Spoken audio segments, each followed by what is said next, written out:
All right, welcome to the regular Planning Commission meeting for Thursday, February 19th.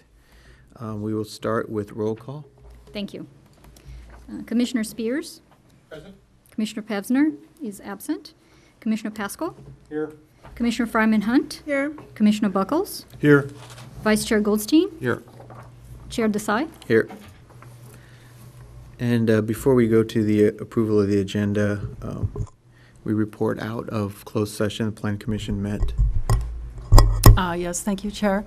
The Planning Commission met in closed session this evening with legal counsel to review a matter of threat of litigation. Direction was provided, but no action was taken. Thank you. And approval of the agenda for tonight? So moved. Second. All in favor? Aye.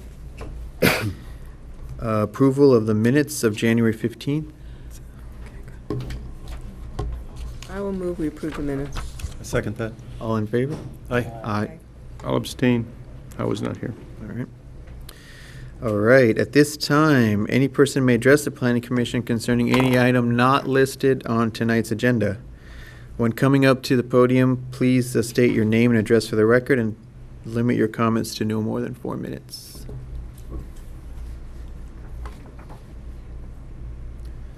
All right, seeing no takers, we will close audience comments and open up to the public hearing portion of tonight's meeting. Municipal Code Text Amendment 1501, Amendment to Chapter 17.20 R1 Family Residential Zone of the Sierra Madre Municipal Code. Thank you. As you recall, you discussed the R1 code amendments at meetings in October of 2014 and January 2015, and you directed staff to bring back a draft ordinance with the amendments that you agreed upon. And amongst them were revisions to the maximum allowable floor area based on lot size, changes to the conditional use permit, square footage thresholds, elimination of the existing minimum floor area requirement, and a new requirement for a conditional use permit to allow any second-story addition or new construction proposing a second story, in limiting any second story to no greater than 75% of the first floor. And I need to correct, it says including the garage in your staff report, and it was to exclude the garage, so I'd like to make that correction. Also, just to bring this up to you, regarding the calculations that you're proposing for the maximum floor area for the lots within the 7,501 through 11,000 square foot range, based on the 32% agreed upon by the commission, a lot size of 7,501, for example, would yield a smaller house than the one on a slightly smaller lot of 7,500. So you may wish to reconsider that. What you have before you tonight is the draft ordinance for you to consider. Also, you will find comments by John Hutt that I forwarded to you, and also I put a hard copy on the dais for your reference. And with that, basically your alternatives tonight are to recommend approval pursuant to Resolution 1501, recommend approval of MCTA 1501 with modifications, recommend denial, or continue the matter and provide direction to staff. And staff, at this point, seeks your consideration of the draft ordinance included as Exhibit A of your packet. And that concludes my report. Okay, thank you, Leticia. At this time, let's open it up to public comment on this item.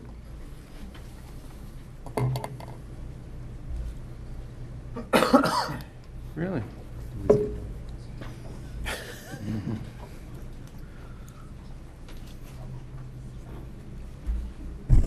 Marguerite Schuster, Mount Wilson Trail.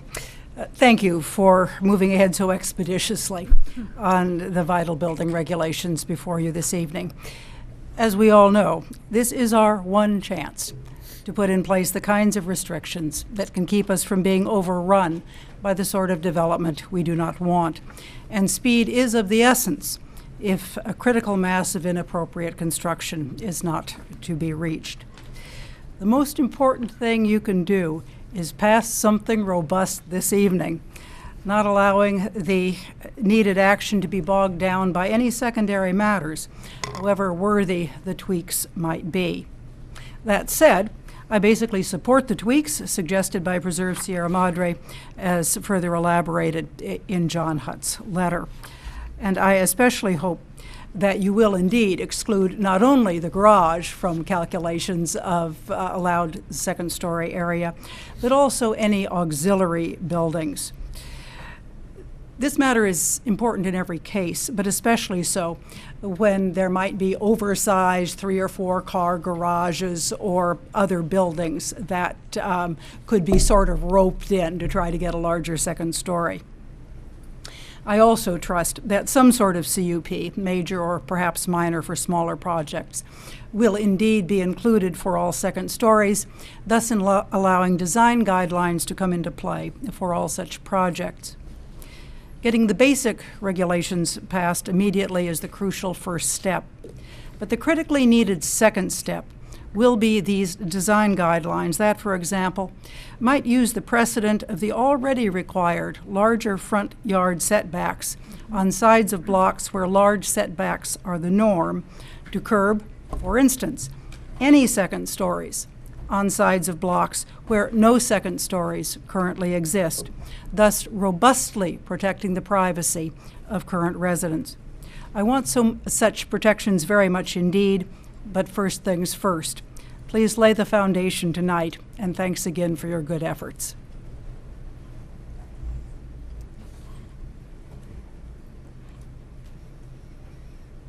Good evening. My name is Lori Byer, and I'm new to the city. I just moved in a few months ago, and I'm new to this process, but I just want to applaud the commission and the citizens for looking into this.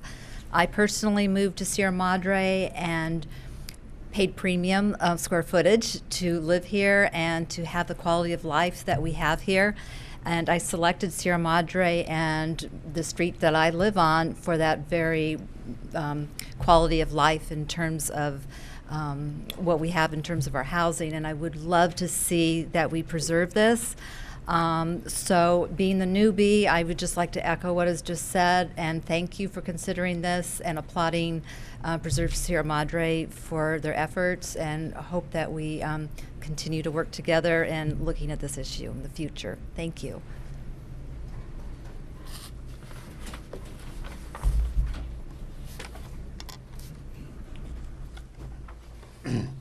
I'm Barry Gold, 441 Ramona Avenue. Good evening, Chairman Desai and Commissioners. For years, the people of Sierra Madre have been fighting against the development of oversized and environmentally insensitive homes, while at the same time supporting the responsible building of homes appropriate in size and design. Our general plan update, designed to achieve this goal, is about 1 year away from being implemented. Think how tragic it would be if during this year dozens of oversized homes were built here in Sierra Madre that would not be allowed once our general plan update, which all of you helped write, takes effect. Chairman Desai, you can save our town from this disaster by successfully and skillfully guiding this commission tonight to finalize the recommendations you and your co-commissioners formulated at your last meeting. I commend you for developing a graduated maximum allowable floor area plan. As you know, there's a slight hitch in this plan, and on page 3 of a letter you received from the Preserve Sierra Madre group for your consideration, there is a suggested way to avoid this hitch. As you know, our City Council at every opportunity has supported the preservation of our unique community, as evidenced by the passage of the water, building, and demolition moratoriums. This commission has done its share as well. To further that process, you are planning to lower the CUP threshold. This is an important component of any plan to reduce oversized development, and I thank you for including this in your recommendations. Finally, and possibly most importantly, your proposal to include two-story houses in the CUP review process is an excellent way to ensure that homes are not too massive for their surroundings or overpowering and obstructive of neighboring houses' natural light and view. Several requests for teardown permits have recently been submitted to the Planning Department, and many more are on the way. So there is an urgency here. By finalizing your recommendations tonight to lower the allowable floor area and CUP threshold, as well as to include two-story houses in the CUP review, you will be taking a giant step towards preserving this precious village of ours for generations to come. Thank you.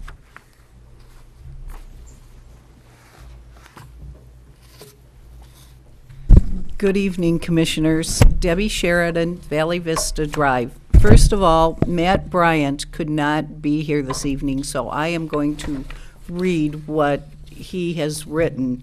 And he is part of Preserve Sierra Madre.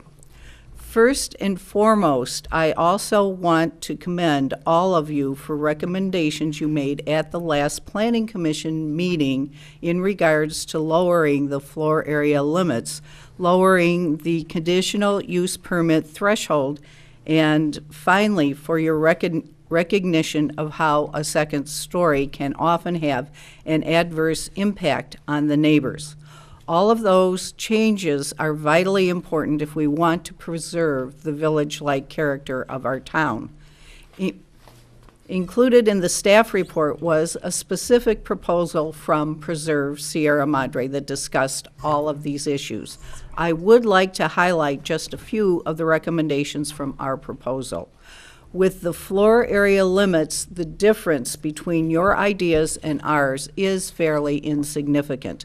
We have suggested a formula that is a little bit more generous in what an owner can build for those lot sizes in the range from 7,500 to 11,000 square feet, which probably covers about 80% of the lots in Sierra Madre. And we are a little less generous for those lots over 11,000 square feet.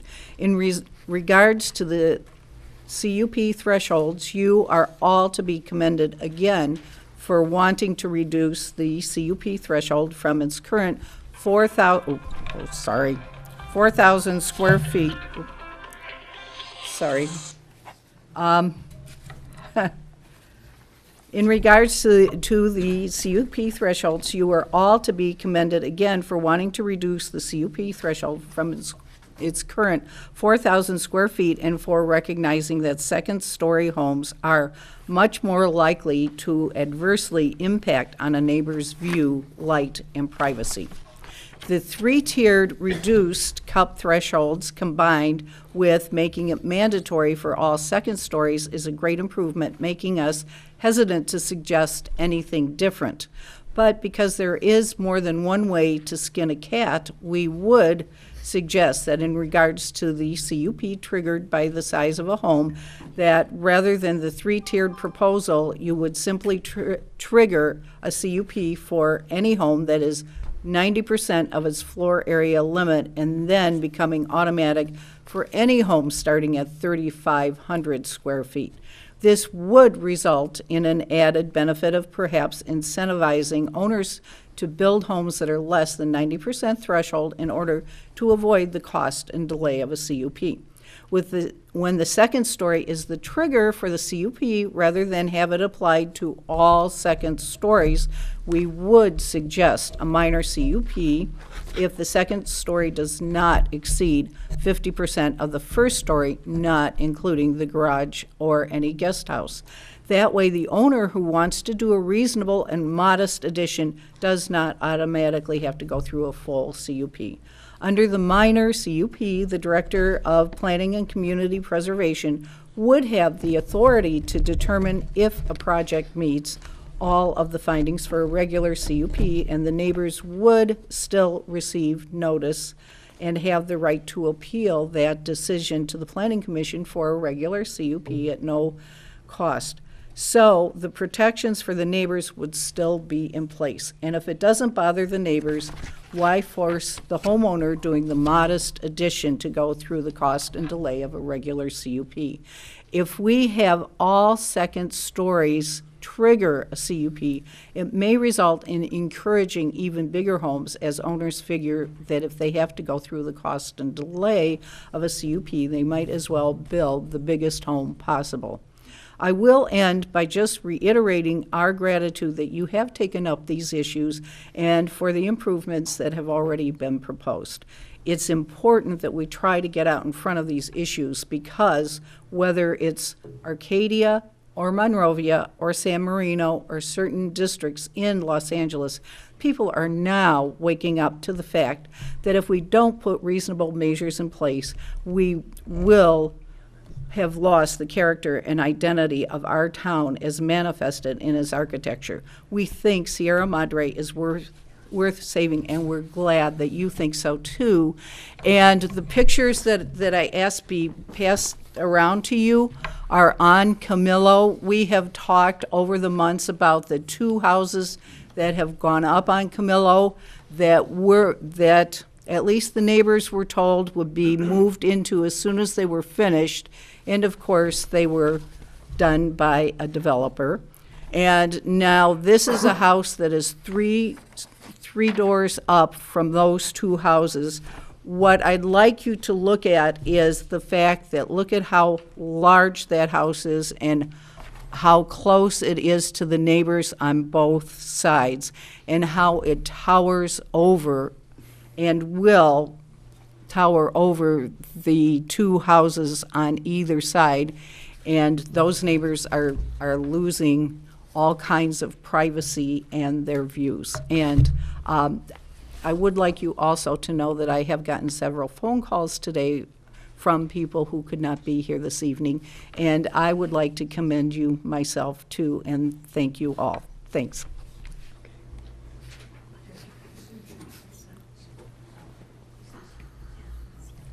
Michael Reinhardt, Oak Meadow Road. I'm going to apologize right away that I'm ill-prepared. I just learned about this meeting an hour and a half ago from my neighbor. I didn't know anything like this was going on in town, and I know ignorance is no excuse. But there's a whole bunch of people that don't know what's going on here or why it's going on here. So the reason I'm here is I've lived here more than 40 years, and I'm very familiar with the town. And I'm not seeing the mansionization that I'm seeing in other cities close by. You guys keep a pretty tight lid on overdevelopment as it is right now. Always has been. It's kind of difficult to build here as it is. But when I look at the allowable gross floor area that as it exists, if you've got a 20,000 square foot lot, excuse me, which I do, the current gross floor area would allow me 5,200 square feet. That's 26% of my property that I can build on.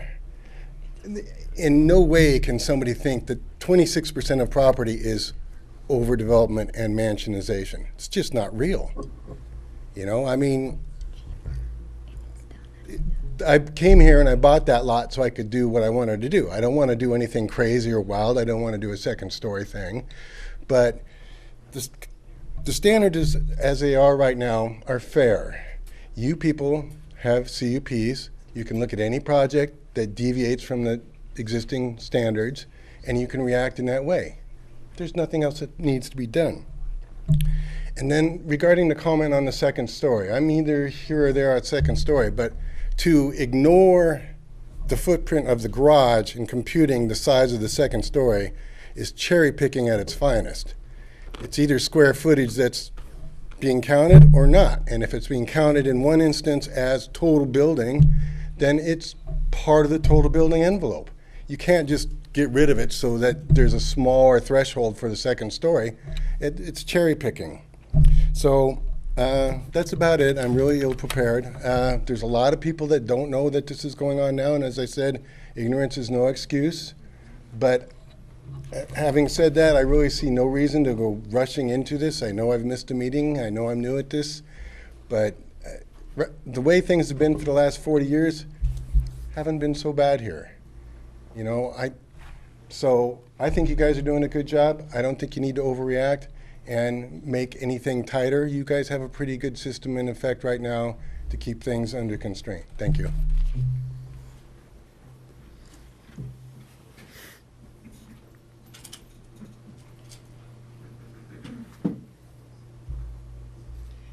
Hi, Barbara Lee Klein.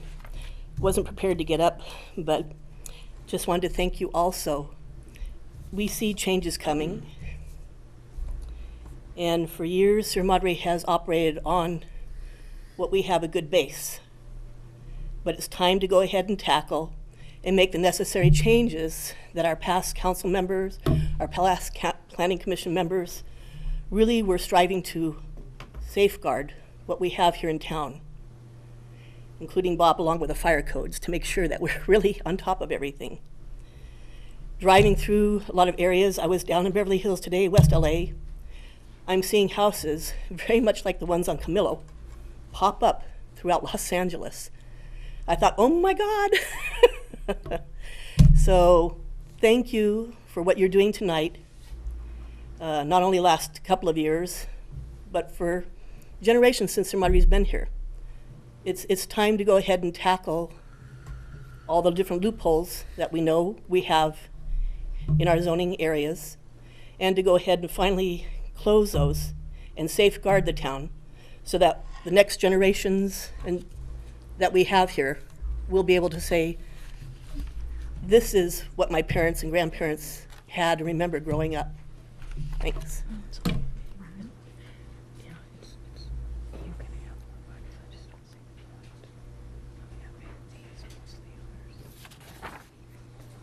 Good evening, Carol Lewis, Carter Avenue. For the past few decades, the balance between development and preservation has been off, weighted too heavily towards development. And we can see the results of that in all of the cities around us and in different spots in our own cities. I'm sure whatever Deb handed to you is an interesting picture. The modifications that you're working on will help to restore a healthy balance between those two needed aspects of our lives, the development and the preservation. They encourage more participation and communication between neighbors, and that is a great change. Thank you.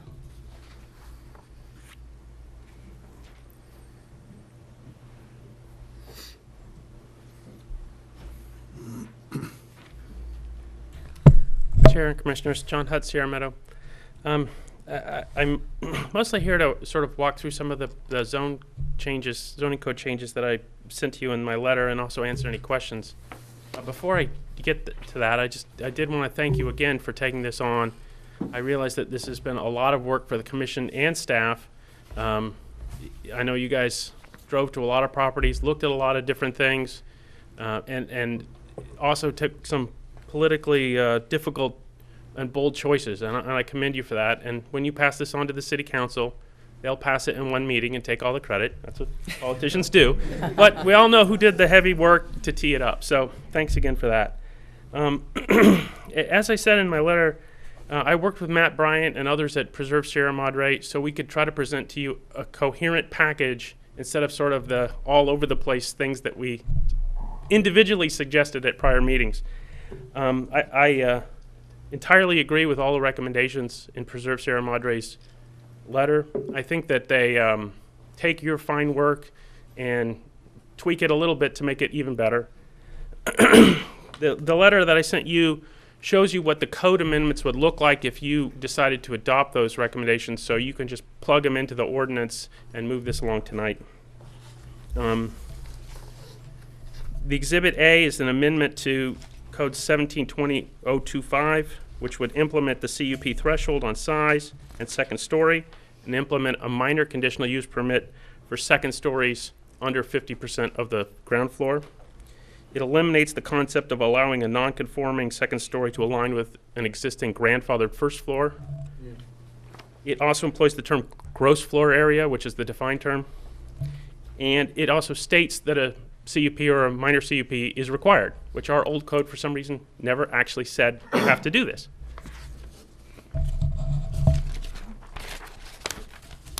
Exhibit B is for primary structures. This is where I think it makes sense to add the 75% limit for the second story as opposed to the other section. It also takes out that antiquated concept that you guys wanted to take out that was in two different places in the code. And this in the staff report wasn't taken out, so you want to take it out in both places.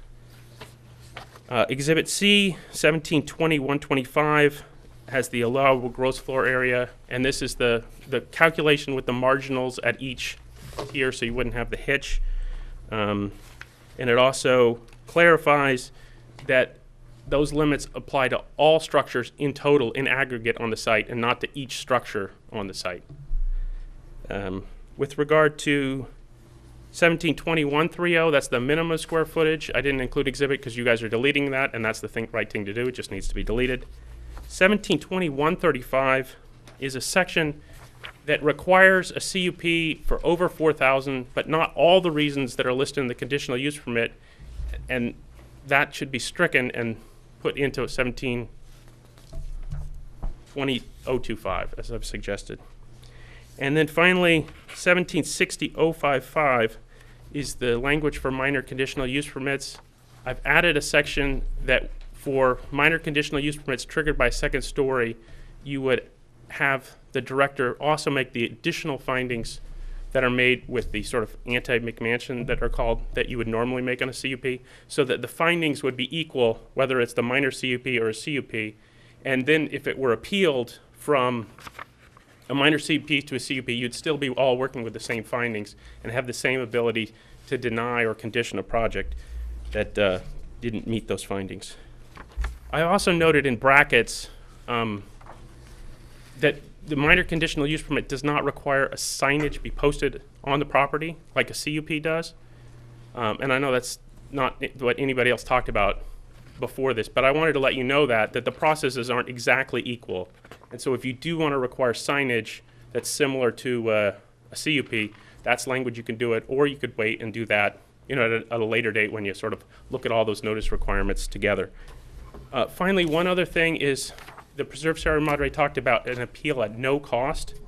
There's nowhere in the code that sets the appeal fees. It's done annually by the City Council on a schedule. Currently, the appeal fees are 75% of the original filing fee. The original filing fee for a minor CUP is $800, so the appeal fee would be $600. So if you wanted to recommend that be free or a nominal charge, there's no code to change. I think you would just put in your ordinance that you recommend that the City Council amend that to whatever you think is appropriate. And with that, if you have any questions. The appeal fee is nominal, or the minor CUP fee is nominal? I think $800 is a reasonable fee for the minor conditional use permit. I do think, for me, personally, I think 75% for appeals is onerous. I would think it would be better to reduce that across the board, but, you know, if you want to just say in this one instance we want to make it, you know, $0 or $200 or $250 instead of $600, any of those I think would be reasonable. John, I've got a question for you. I noticed in here it basically goes to the point where it gives the director some latitude as to whether they're going to let the project go through or not. Mm-hmm. I know we talked tonight about the Camillo project.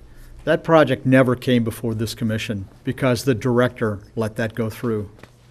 That's true, but the director also didn't have these findings that the director could make. This would give the director the tools, and if the director made that finding and the neighbors didn't like it, they could appeal it to you, and you could reverse the director.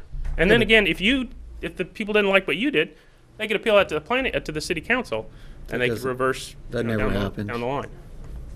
I was under the impression that in our general plan, the old one, you had to have houses that fit into neighborhoods. Is there no language in there about that? I'm just wondering why that one went through, because it certainly doesn't fit in that neighborhood. Or those two, I should say. I'm not going to second guess the prior director's decision on that. What I will say is that what's being proposed by Preserve Sierra Madre and the code revisions that I've suggested to you would provide a much more thorough and exhaustive set of findings that the director needs to make, and give the director more authority to deny or condition a project than the director currently has.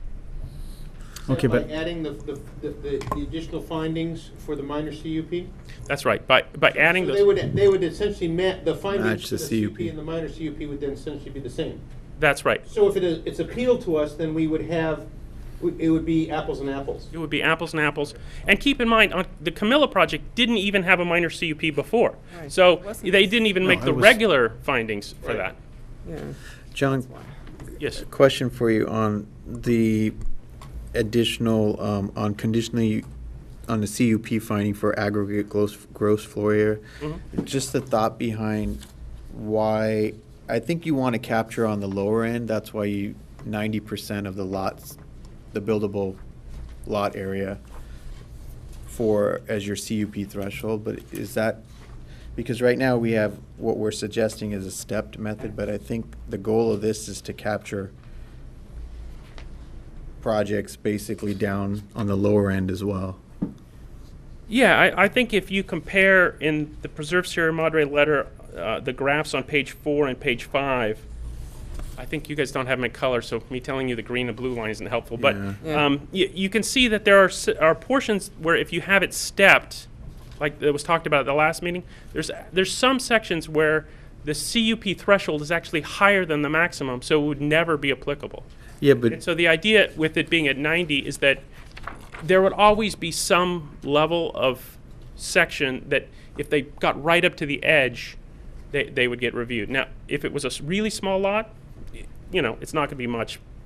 Probably no one's going to want to do that. But what I'm kind of concerned about, one, is the possibility that more projects would come before here for, or be required to have a CUP on the lower end where, for example, you take like a 6,000 square foot lot, for example. By right, based on the math here, you'd get 2,100 square feet of buildable of your house. Right. You take out 400 for garage. But we're saying that your CUP threshold would be 1,890 square feet. Right. So it's like,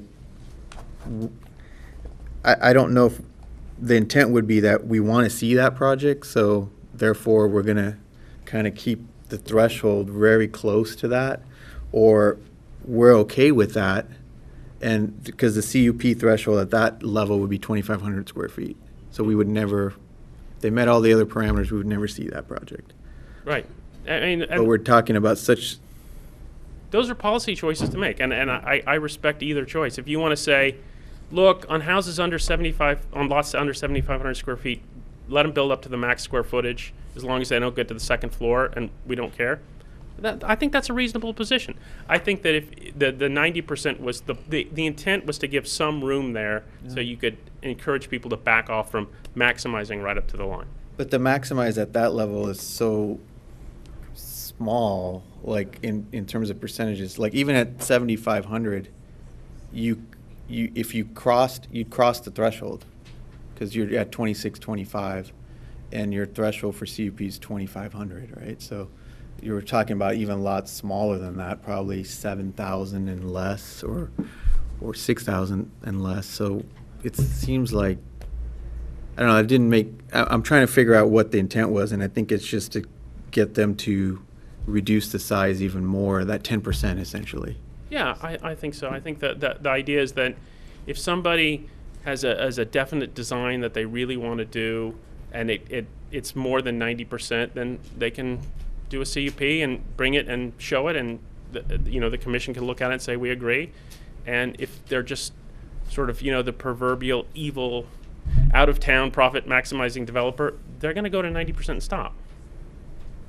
I guess I had a question about the same thing, which was that on a small lot and with a relatively small house, if it's going to amount to 100 square feet or something, it seems kind of onerous to make people Go through that whole process for such a small amount that's not going to result in that much more mass of a house. And that's kind of, it sort of troubles me to go there. Right. No, I understand. I think that's that reasonable. when it makes a big difference, when it's hundreds of square feet, there's and a I point think- to it. But if it's just a little piddly thing, it just seems unfortunate to Do make we people go through. we don't have that issue on the higher end though, right? No, I mean that was the because whole end on the higher end, that you wanted to cap it at 3,500. At 3,500, you're So not gonna. If you have the proverbial 20,000 square foot lot, you're going to be in CUP land probably in any Pretty sort quick, of big yeah. house you build. The other part of it is on a lot of these houses, anything that's going to get up near that line is probably going to have a second floor and it's going to get trapped anyhow. Whether you have this or not, I mean, if you have that 6,000 square foot lot, I doubt someone is going to build, especially if you say all second stories go to CUP, they're not going to build an all one story house and get to that 90%. So they're going to hit that either minor CUP or CUP on the second floor before they get to that 90%.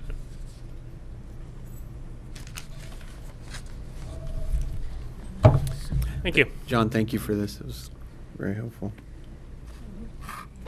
Oh, I had one more question. Don't leave. Yeah, don't go away. On this, Sorry, in Jean. 1760.055, Yes.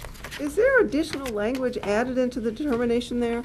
Is there, I'm not quite sure what, other than the signage, is there another change in there? Yeah, second page at the top. Yeah, on item C6, I see. that's the reference to the additional burdens or additional findings that need to be made on it. CUP findings. But those are just the same CUP It's findings. referencing them. Right. It's Those the are the, same they're findings the that- same findings that are made for the CUP for big houses. Okay, I was So just- for a regular CUP that's a swimming pool is too close or something, those, you don't need to make those. I thought you had said there were additional findings, and I thought you meant there were additional findings other than the ones that already exist for a regular CUP. No, there's additional findings for the minor CUP to make it, as Equal. Bob was saying, apples and apples to the CUP. I thought you meant there were additional, non-previously existing anywhere findings. Thanks. Thank you.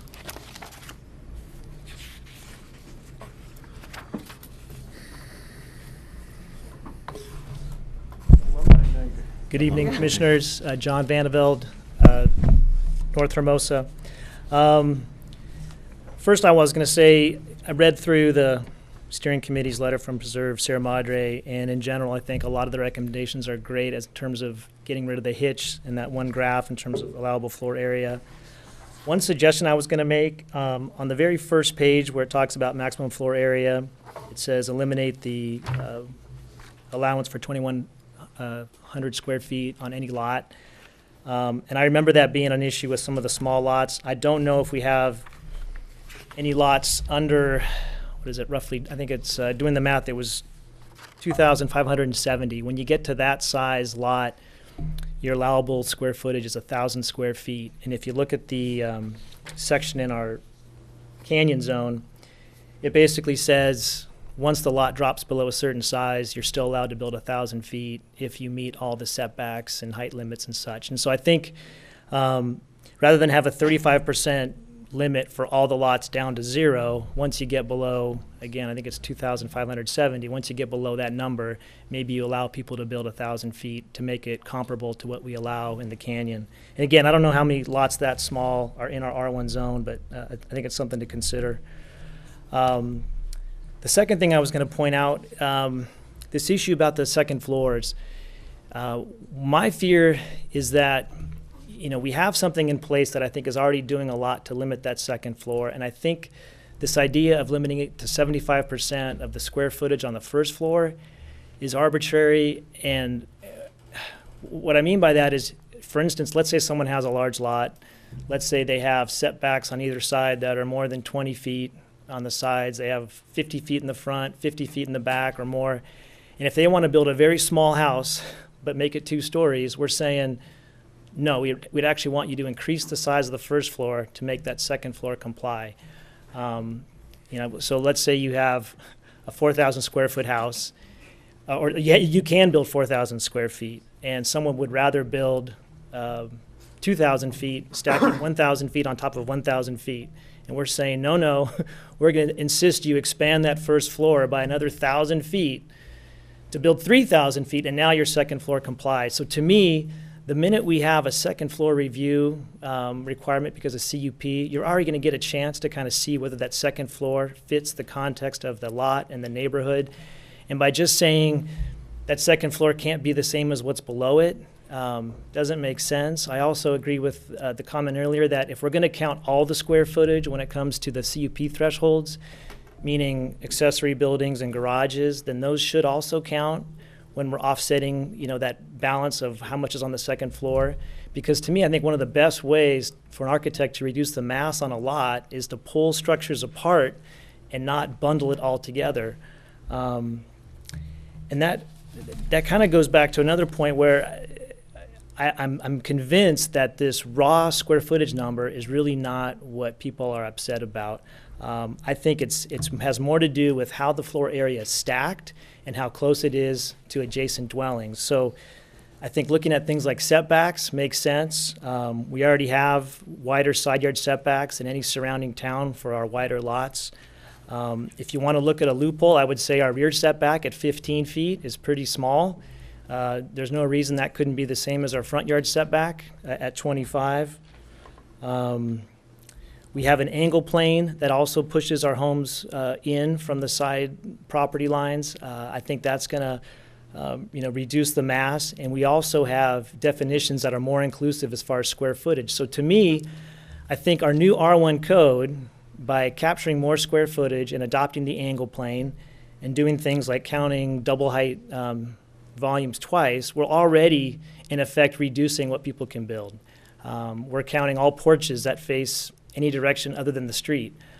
So again, I think when we adopted our last round of R1 codes, we actually already did reduce what people could typically build.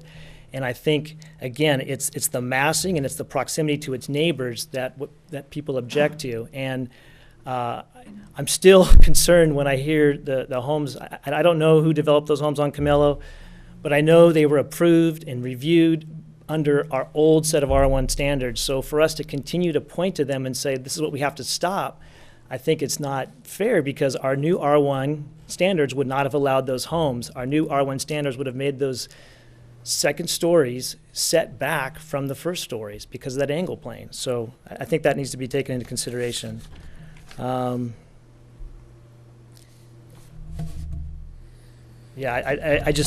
I guess in closing, I just want to say, I don't think people realize how long it takes from when projects are submitted to when they're approved and when they're built. And so I can't blame people for seeing things built last year or under construction now and saying, the sky's falling, our R1 standards need a lot of overhaul. But I think it's simply not the case. I think it would be more prudent to kind of let the current R1 standards play out, see what kind of homes get built. If we want to lower the thresholds for CUPs, that makes sense, but I don't think lowering the square footage across the board is necessary at this time.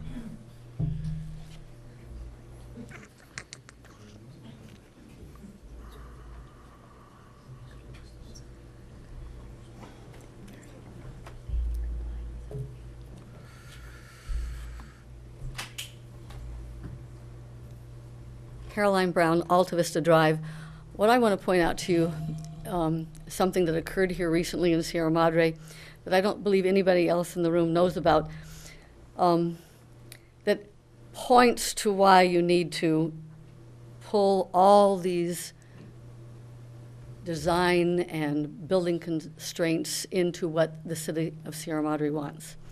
I got a phone call from the planning director who wanted to, not planning director, the development services director, who wanted a copy of the conservation easement for a piece of property that Sierra Madre Mountain Conservancy deeded to the city and kept the conservation easement on, which is at the first hairpin turn going up the Chantry Flat Gate. I think all of you know where that is.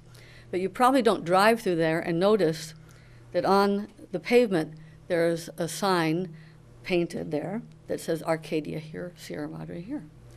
So the piece of Arcadia that's in the hairpin turn is pretty vertically straight up and around.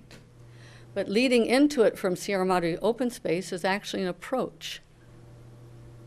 Quite a reasonable topographical approach. Well, someone had come down from somewhere to the Development Services Department with a plan to put their driveway through Sierra Madre's open space to their lot in that hairpin turn, which, by the way, is in Arcadia. So I came down with the conservation easement so that Bruce Inman could talk to the individual and say, I'm so sorry, we would reject this outright. I later on went and looked up on the assessor's parcel sales and found that somebody purchased that piece of property for $6,000. You can imagine what they thought they had achieved with a $6,000 purchase of a hillside lot in Arcadia. and no ability to get to it from Arcadia, unless you built straight up, and I don't know how you'd get to it. You couldn't. But because it does have a surface road to it, the Chantry Flat Road to it, it's not considered a taking from the standpoint of land use. So anyway, I went off after I gave that to Bruce, and then I thought to myself, I wonder if this person came to Arcadia and asked what they could do with their piece of property. So I went down to the Arcadia Building Department and asked, and no, they hadn't heard a thing about it from anybody. So I just want to point this out to you from the standpoint of even years ago when we first got our money to purchase open space in Sierra Madre, and we were purchasing some fairly steep land, and people said, why are you spending good public money on buying this land and preserving it as open space? And I simply said, you haven't seen the bulldozer yet that has been developed that'll dig into this hillside and put a house on it.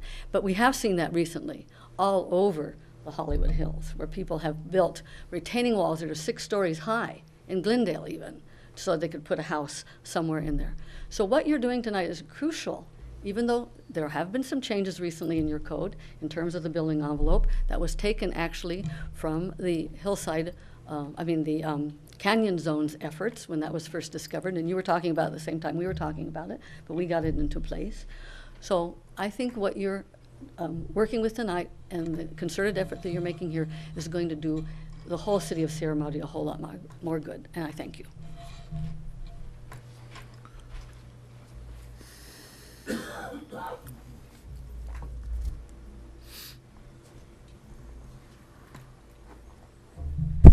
Good evening. My name is Gina Falikian, and we bought the property at 110 Rancho in Sierra Madre. There's been a lot of talk tonight about the smaller lots. The lot that we purchased in November is 40,000 square feet. The reason we bought that property was because of what at the time we thought we would be able to do there. I'm not sure if everybody understands that with the current, with what you currently have in place, what we are allowed to do today, if we got to do whatever we wanted to do, is still extremely restrictive. My setbacks will be 45 feet from my neighbors with what the standards currently are. And I would venture to say that most people in Sierra Madre don't even have 45-foot wide lots. And that's what my setbacks are if you do nothing tonight. It would be impossible for us to encroach on our neighbors, to spy on our neighbors. Even if our neighbor was the new swimsuit model for Sports Illustrated and we wanted to spy on her with 45-foot setbacks, there's absolutely no way that would be possible. With 45-foot setbacks, the house is only going to look so wide from the street. That's just the reality of it. So what difference does it make? I already have, by the way, all of the support of my neighbors. They all signed notices. Those were all sent to the city council. But what difference does it make to the city of Sierra Madre if I'm building a 1-story home and from the street, my house is a certain width because that's what my setbacks are. And if I want to go back further in my property, or if I want to build patios, with every single thing that's counted, I wanted to build more than a 3-car garage only because we have 5 people in our family, and I personally don't like the way it looks when all of our cars are parked out on the street or in our driveway, but that's my prerogative. And with a 40,000 square foot lot, I honestly thought that we would have the right to do that. The thing is that just because everyone doesn't understand what the current limitations are for a lot that size doesn't mean that they're not currently good enough. We were going to get a CUP regardless. So if we're willing to get a CUP regardless, then whatever we would propose to do has to get approved anyway. And it just seems ridiculous in the current climate with the water situation the way it is. If you lower them as dramatically as you're talking about lowering them, that just means that we're landscaping 35,000 square feet of property. And for what, when I could have had a patio? I mean, I know it's hard to find sympathy for somebody who wants a patio. I get that. But what difference does it make if I have a patio out by my swimming pool that's not bothering anybody because you can't even see it from the street? And if people don't want to build a 2-story home and are interested in building a 1-story home, shouldn't there be some concessions for people who have lots big enough to accommodate them and aren't infringing on anybody else's rights? That was a rhetorical question. I don't expect an answer. But anyway, it's just something to think about. I mean, Just to clarify for you with the new standards, you would be able to build on your lot 6,420 square foot home. but that's not a home. That's the garages, Sure. the house, Yeah. the patios, But the I would gazebo, think, everything, right? I would think, I could be wrong, but in 6,420 square feet that you would be able to accommodate ample patios, cabanas, garages, a home. You could have a 4-car garage. I don't know, maybe not, but I think in that size, you've got a lot of room to work with. I realize you would trigger a CUP and all of that, but your lot's large enough to accommodate quite a bit of square footage, even if it's inclusive of all of these things that you mentioned. Okay. All right. Thank you.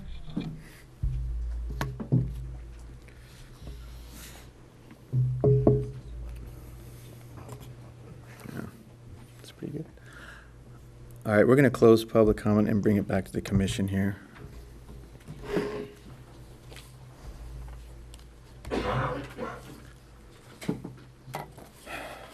Who would like to dive in? I'll dive in. Thank you, Gina. First of all, I'd like to say that this issue about the maximum floor area and this glitch in the numbers seems to make perfect sense now, that what Preserve Sierra Madre is recommending, and we should adopt that change, because that just makes sense. Yeah. It was just a numerical problem that we didn't really get, and I think. Yeah. I think the lesson there is if you have 3 tiers, only your first tier can be a straight percentage. Mhm. The rest have to follow off of that base if you want to be consistent, so. Yeah. That was a math problem. Yeah, and that happened, so I want to thank them for kind of catching that for us, because it was an unintended consequence of arithmetic. This other issue about the CUP threshold at the lower level, Yeah. yeah, I mean, I guess I sort of feel like the numbers are so small that it seems it's kind of problematical to make people go through a CUP for those lower sizes, just because it's not going to make that much difference, and the size of the house is already pretty limited in relation to the lot. So I don't know about this, this sort of area between 2,500 and 3,500, where we have another step. Do we want to make that a curve instead of a step? I don't know. I think it's okay how it is, Yeah. probably. Yeah. I'll wait till the end. Yeah. And then, I guess I have a question for the city attorney, which is, these changes that John Hutt has made in how the code is written, do those seem, are they fine? I mean, I just like another opinion from, Whoops, is this on? Yes, it is. in terms of how they're written. Yeah, I've to just capture been reviewing them Mhm. this evening. I didn't get a chance to review them ahead of time, but I think they look reasonable. Yes, they make sense. I mean, I'm not so much talking about the content, but just the kind of way they're written to make Yeah. sure that they go with, how these things should be written. Not to criticize John, but another opinion on, how a few things have been moved around and stuff. It seemed reasonable to me. If I may, it's just on the section 1720.050 at the end of that, where subsection D has been added. My suggestion is that that becomes its own subsection, only because it's kind of buried in, at the end of a section that discusses pretty much primarily setback requirements. Perhaps it should be a standalone so that it's not easy to miss. Kind of lost. And lost, because Well, it's not really dealing with the same thing. I mean, I know it's talking about like, because as you're setting the floor area back, I think that's probably why there seemed consistency to put it there, but to me, it's talking about what you can build, how to distribute your gross floor area, should you choose to do a second story. So it's really talking about gross floor area and where you put it. Right. Seems like it either needs to be its own thing or it needs to tie into, this is how you calculate gross The floor maximum area, floor area, okay, for okay. your lot. Right. By the way, if you choose to distribute that over 2 stories, then there's a further calculation, which is X percent of that number. However, that can be clearly like step A, step B, rather than if you need it, if it takes you, you got to get to setbacks before you kind of get that realization. I think there's maybe too far apart. Yeah, it is kind of, it is, yeah. It could be that perhaps under 172125, which is the allowable gross floor area, the first part could be subsection 8, and then subsection 8. And then subsection B could be titled second stories under section 125. So Yeah. that, because it all relates to maximum gross floor area somewhere, either Like- total yeah. or second story, yeah. I mean, I agree that it That we shouldn't can be, follow. it should not be in multiple places, so we Right. need to just Right, you have would- it in exactly. one place. If you choose to, adopt this change, then I think it might be better. 120, in 125. Yeah, I think. I that- think so, I too. think that makes a lot of sense.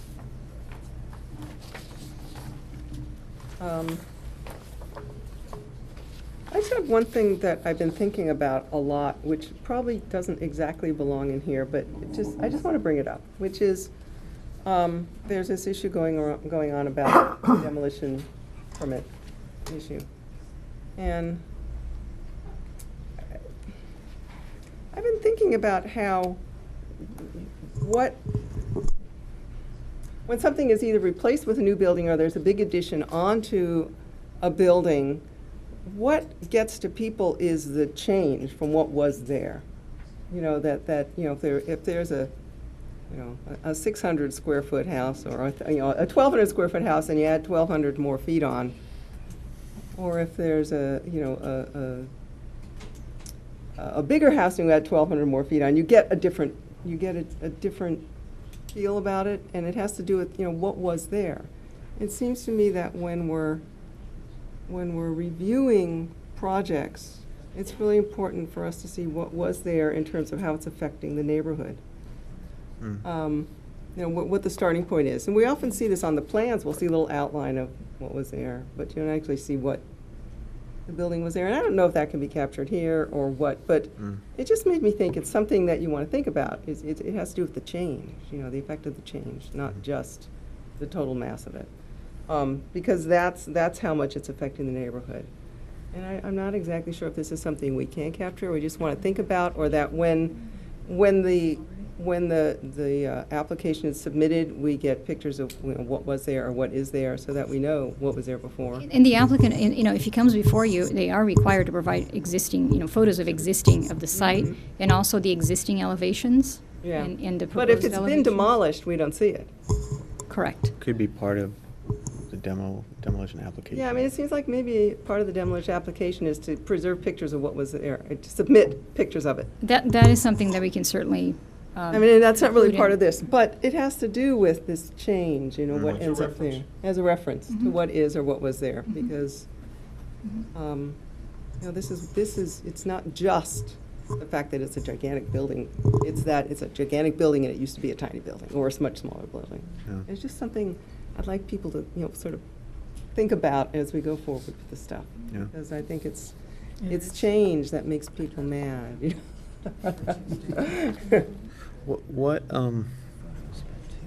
What are your thoughts on sort of, one of the things that came through in some of the stuff we heard was consistency, and there's this kind of perceived inconsistency with the way we look at garages as part of the calculation for It your doesn't, gross floor area? actually, it doesn't bother me. Okay. I think that if the garage is, I like the way we're doing it here. Where it's excluded in one instance but included in the other. Yeah, because it's like the total area that's covered on the lot is one thing. But if you, say you have a separate garage as a separate building, which isn't done that much now, to include that in the calculation of what the floor area would be on the second floor of a separate house, it doesn't make sense. Yeah. What about in the case where it's attached? Because I think the language talks about it being an attached Yeah. garage, which is excluded from when we calculate the 75%. And which is excluded? It's excluded. It's what we, I have a slight problem with that because what we're looking at is we're looking at the relative massing of the first floor versus the second floor. And so if you have like we heard tonight, that somebody wants like a 4-car garage, that's a big area that will influence the size of the second floor.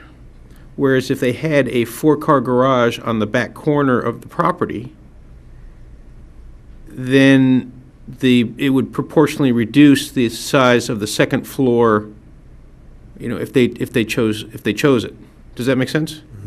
So if it's an attached garage, if it's part of the structure in which, if it's part of the layout for which they're adding a second floor, I believe that whether it's a garage or not, it's adding to the visual effect of the project as a whole.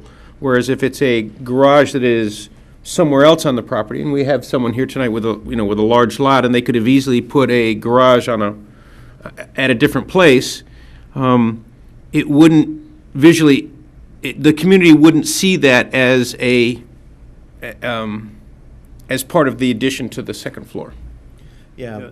I think when you, go ahead. When we make that separate, we'll see more garages detached from the primary house.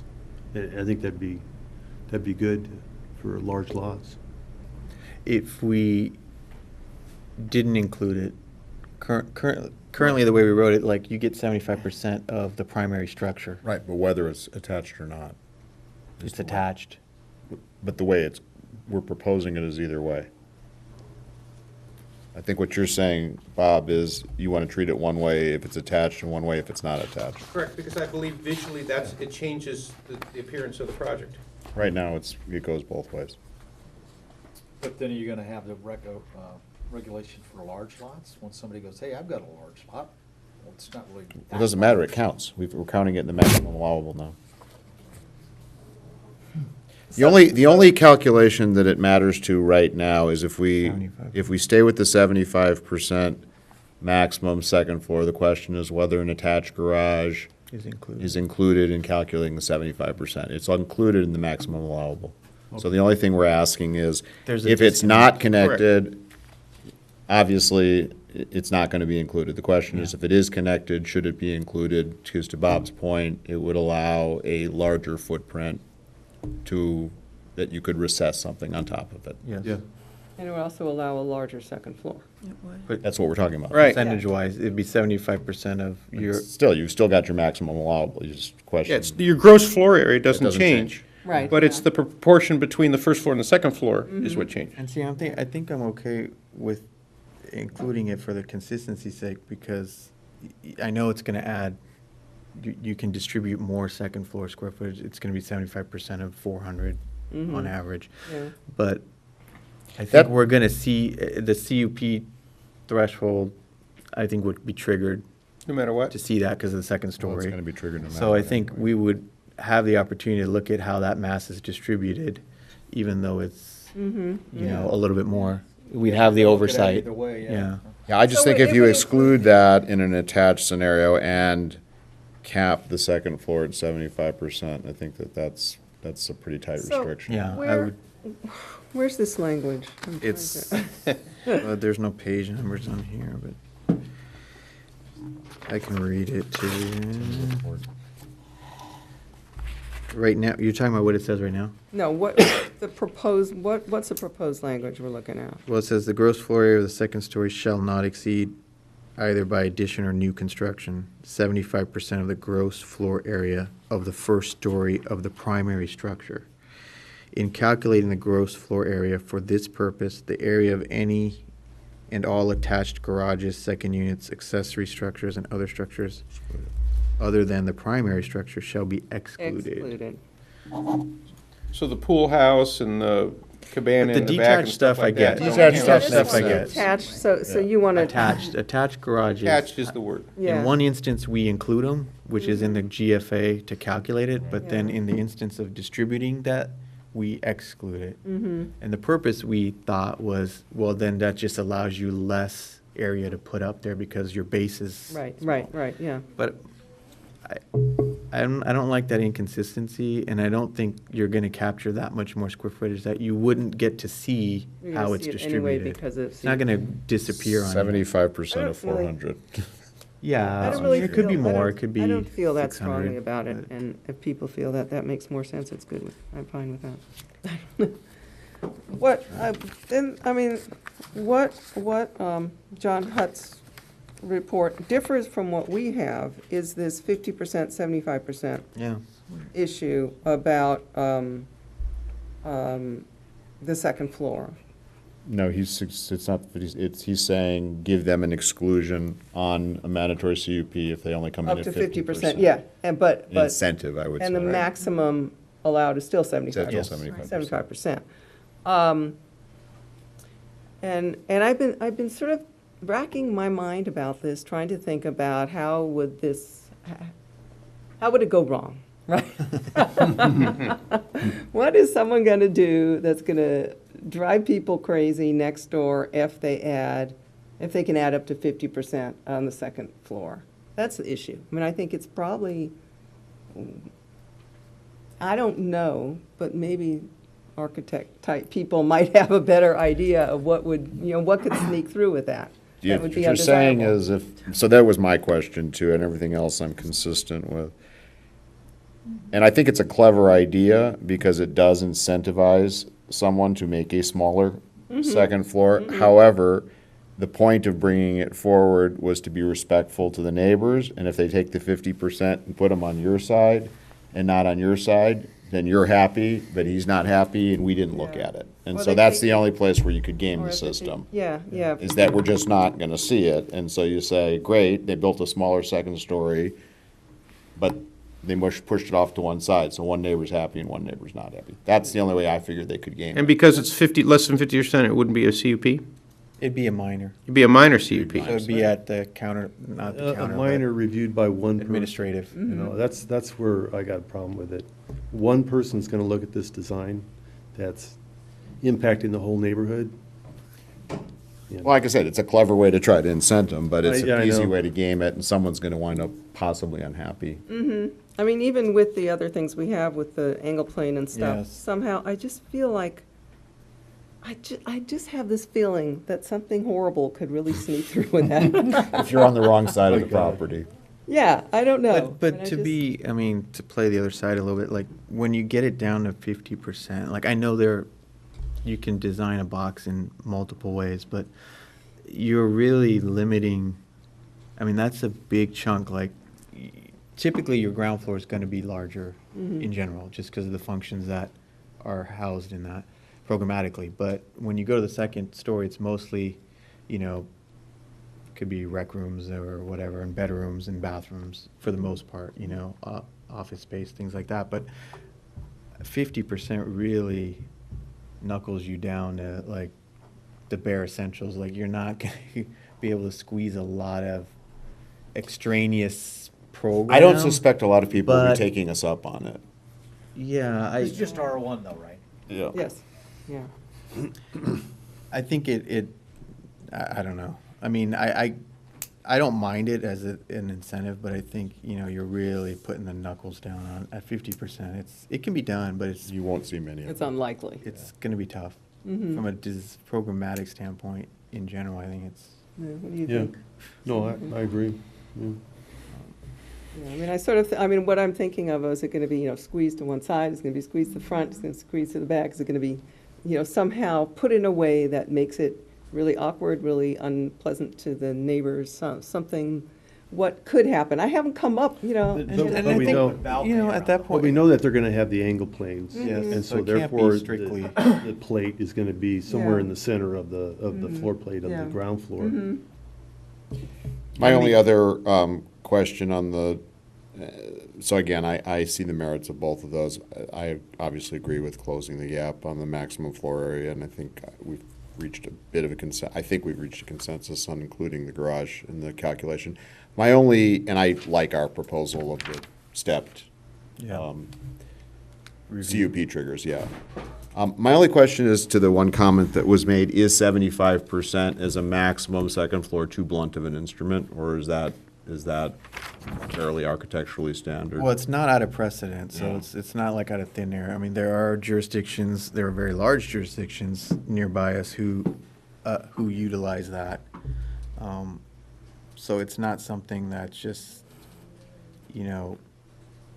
why 75 and not 85 and not Right. 65? I think it's somewhat, I mean, you could probably make a case like that regulation isn't as common in general in jurisdictions, but where it is utilized, that value is. So when you have an internal, like a stairwell or floor to ceiling, so first floor, second floor, and you're double counting the space, is the second floor being counted, so if you have that open space, is the second floor being counted in that 75% or out of that 75%? That's a very good question, and I've asked for clarification from places where they utilize that. And, I've gotten two different answers. Okay. One, I'd like us to be clear on it here. I would go back the next day and see.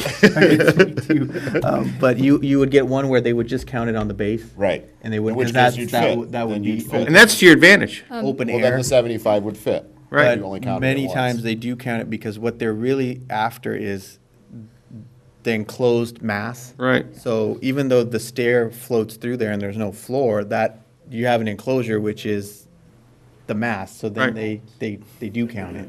And I think this is what we want to capture. If I may, just Yeah, to add to the context, is that the gross floor area definition that you have today excludes stairways and elevator shafts in terms of being counted as double. Yeah, So but if the there's- room is open, I'm talking about, so you have an open floor to ceiling, 2 stories, so forget the stairway, there's a, Well, there's, you've got an open. there are provisions an for that open as floor well in the plan. R1. The If you go foyer. over- If you go over 16, then you Right, count so it as you count it on double. both the So, first and so second. the question is, it's counted twice, and we get that, but is it counted, it's counted twice as the gross floor area, but does it contribute to that 75% on the second floor? I don't know if you want to make it consistent or inconsistent. Well, there's two sides of the coin, right? In one case, they're saying there isn't any floor, On the second floor, right? but the other side of the coin is, but yes, it's captured in the envelope, so the mass is present. Right. That's Even though you why, can walk and up. that's why So the it's- code currently shows anything that is over, any ceiling that is over 16, it does get counted twice, even though you don't have. That's The Correct. maximum That's for the allowable, GFA. does it Yeah. count, would Right, it right, count toward the exactly. 75% in the second 75 and floor? someone comes to the counter, well, let's say, so an architect comes to the counter and says, how do you guys count this? Where I want 75% of, 1,000 square feet, so I'm allowed 750. Does that area where the stairwell is count in that 750? 75% in that 750 or not? It should be then an envelope calculation rather than a floor area. Yes. That, ultimately, I was gonna say that in the punchline that that's the side they erred on where it was counted because what they were really after was the mass. envelope, Yeah. not the literal floor area. Okay, I so think I, that's what we're after. It's the bulk and mass issue. And so. So the 75 irregardless included of that, how it is in inside, the second story calculation. yes, for that. Yes. so we need to be able to Maybe it should capture be that. 75% roof area, not floor Well, area. then I would just, again, ask you guys with your expertise, is that if you had that scenario where you had high ceilings and you had to put in the second floor and it would count to the second floor at the 75%, are we being unnaturally restrictive with that 75%, or can you build around it? I think you can build around it. Oh, yeah. Having done it, I think you can. The bigger hurdle was not getting clear, correct direction on what was counted and not. So like, to that point, I think we need to be very clear when we do that, what do we include? That airspace, you know, that's over those, do they count, do they not count? Just be very clear, because. I think that the only one you need to clarify is the stairway, because the other one already counts. Yeah, anyway. double height. So, I mean, So that would certainly- count as second floor.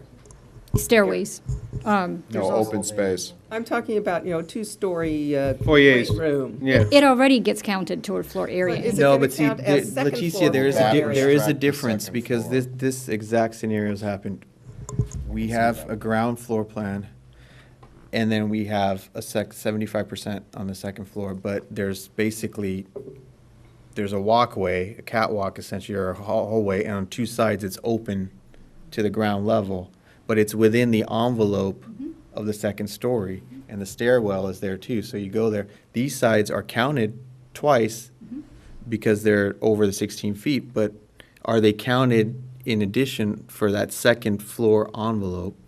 That, I think there's two different things there. We just need to be clear on whether we include that or don't. Then why don't we just don't define it as, rather than square footage, at the envelope for the second floor, not exceed 75%?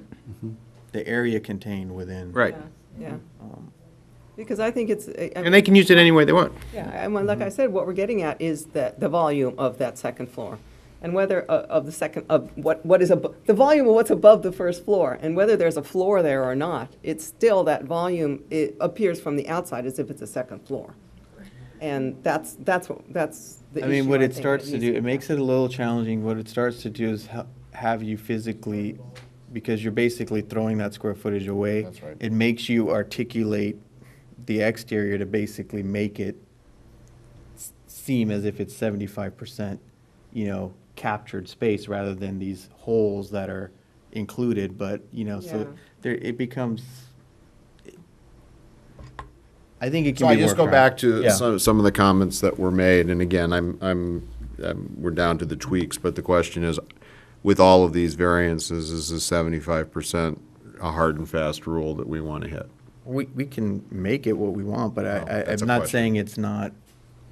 Achievable. We're going to see every single second, I mean, unless, see unless anybody was sympathetic to the 50%, it sounds like we're going to see every second-story house no matter what.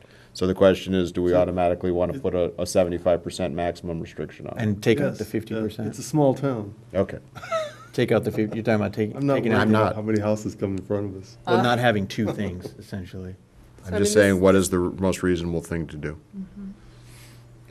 Well, I mean, to Matt's point, if there's any concern that in one instance that the review is completely left up, even if the standards are identical, that it'd be an administrative review essentially with the director, and no one else would necessarily see that project unless it was appealed further. Oh, no, I'm saying we're going to see every second story. I'm saying that would lend its credence to that we don't have this, if you only build 50%, then you can just go get a minor, you know, but. I moved past that.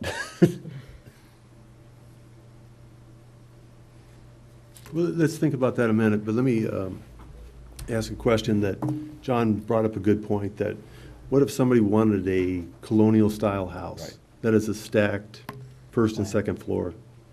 Can they submit it anyway? Can they go to the director and say, this is what I want? Can I go before the They can planning ask for a commission? variance, right? Yeah, if they got the setbacks that they're talking about, can they come to us with the design and we'll say, yeah, that works? Because But because it of would the be- setbacks that you're gonna have, 40-foot setbacks. It would be a variance. It would have to be a variance. Okay.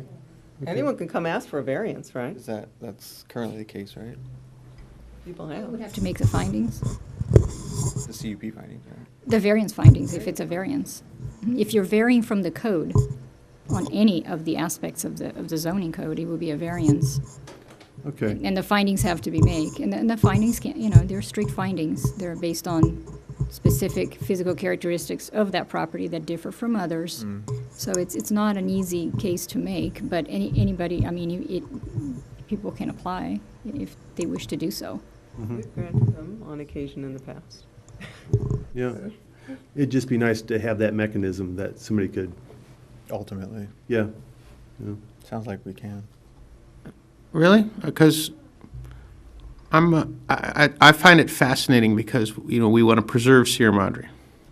So I own a house in Sierra Madre that was built in 1884. And it's 2 stories. And it's stacked. And the second floor is just as big as the first floor. So it sounds like if, we wanted to preserve Sierra Madre and recreate one of those same houses, we may not be able to do it today. But And if we look at the Penny House, if we look at all the other historical structures. That's what I'm asking. The question is, if you're gonna have an automatic review of every second-story house, do you wanna also have a maximum 75%? Is that boxing us in?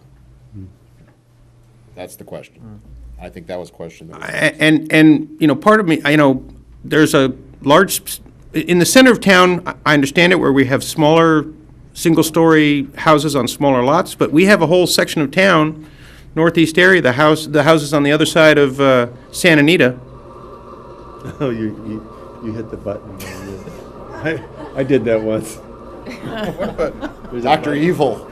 You're gonna show us the houses you're talking about? Matt, you didn't tell him the perks of that seat? Okay, so that are 2-story houses. I mean, we have whole neighborhoods that were built in a certain area, and they're all 2-story houses. So, I think we need to kind of be careful on how we limit that, because quite honestly, we're going down the road, say that, we really want single-story houses. And I understand why, because we have infringements on other sides, but that is not, I believe, the only kind of house we have in Sierra Madre. I think we have a wide variety of houses, and we should be sensitive to all the houses in Sierra Madre, not just the ones in the center of town. Yeah, but Bob, when you say that, isn't that, you're talking about the area where there's 2-story houses? Well, like you said, we have areas where there's just single-story. Isn't that part of being part of that neighborhood? We're talking, the question is, once you say maximum, that's it. There's that finding is made. You say you can't be more than 75%. We're making a statement that's saying, I don't hear anybody saying to the contrary, that we're going to get a CUP for every second-story house. So to your point, if somebody wanted to build a replica of your home, a colonial house, that had 100% of the second floor equal to the first Victorian, floor, yeah. and made every other thing, is that something that we should allow? That's the question. Yeah. Well, they'd have to get a variance, right? Yeah. And would our findings allow that? Would the process allow that?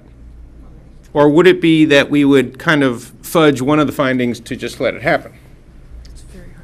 Because now we're kind of in design review. In other words, we're saying that we We've never done that before. well, yeah, that's part of our problem, is I think that we're trying to legislate some things that are a design review decision. And I'm okay with the fact that we want to limit the size and bulk and massing of some developments. But I also think that we are naive in thinking that we are not a community of 2-story homes in which the second floor is almost the same size as the first floor, because we have a whole lot of those, and that's part of who we are. That's there.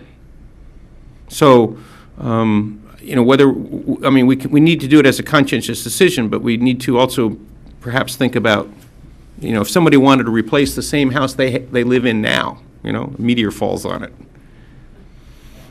Would they be allowed to rebuild the same house they have now? It would depend on the size of the property. Okay.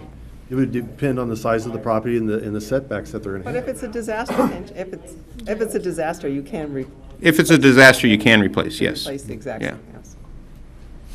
Just, Well- other than that, my feedback is that I'm okay with fixing the glitch in the gross floor area, and I want to include the garage on the first floor. I applaud John Hutt for his suggestion of the language, and I have no problems with that. And I agree with the modifications with the minor CUP. I think both the signage and the inclusion of the additional qualifications is appropriate.